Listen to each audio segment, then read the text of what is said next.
let's talk about the Exagon Sense, also known as SPO2 monitor or biofeedback.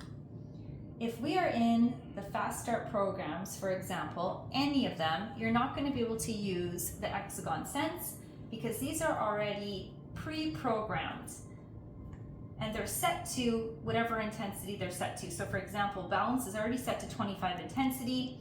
You wouldn't be putting on the SPO2 monitor because this would be enabling the intensity to change according to how your body is communicating with the system. So although you can start it at 25 intensity, according to how my body is communicating, I might go down to 10 intensity or up to 50 or 100, and then it would no longer be a Fast Start program.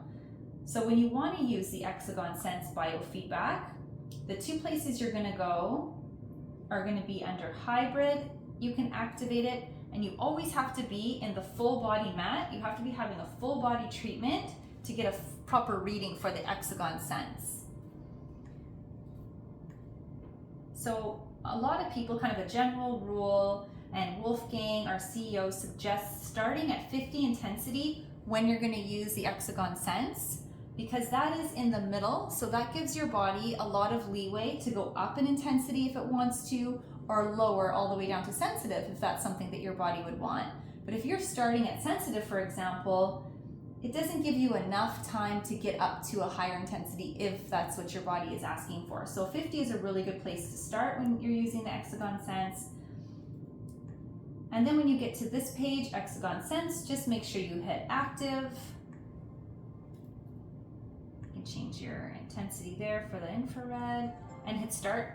And you're going to see the little finger here so you know where to put it, and you can put it on your index.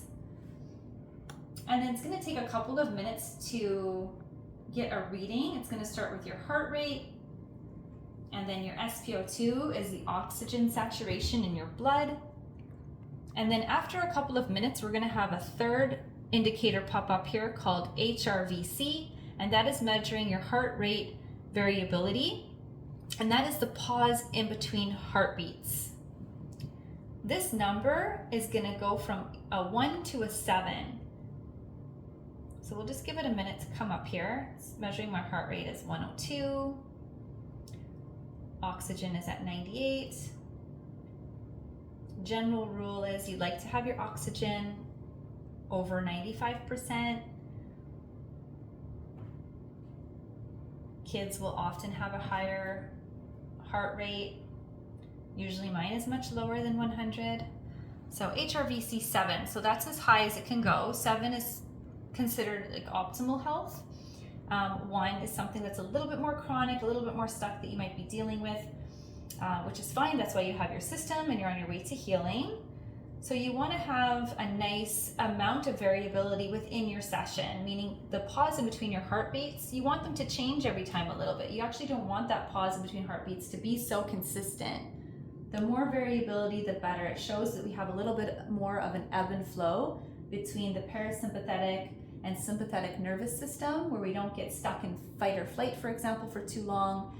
And our parasympathetic, we're able to react if there is an emergency, and we don't get stuck in our rest and restore state. So having that nice ebb and flow shows that you have a balanced nervous system.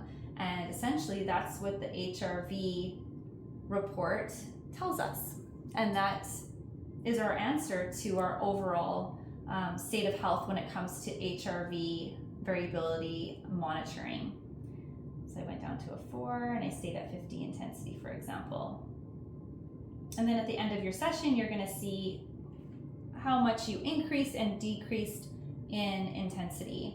And again, there's no right or wrong. It's just in that moment in your tailor-made session, that is what your body was asking for. That's what your body was dealing with.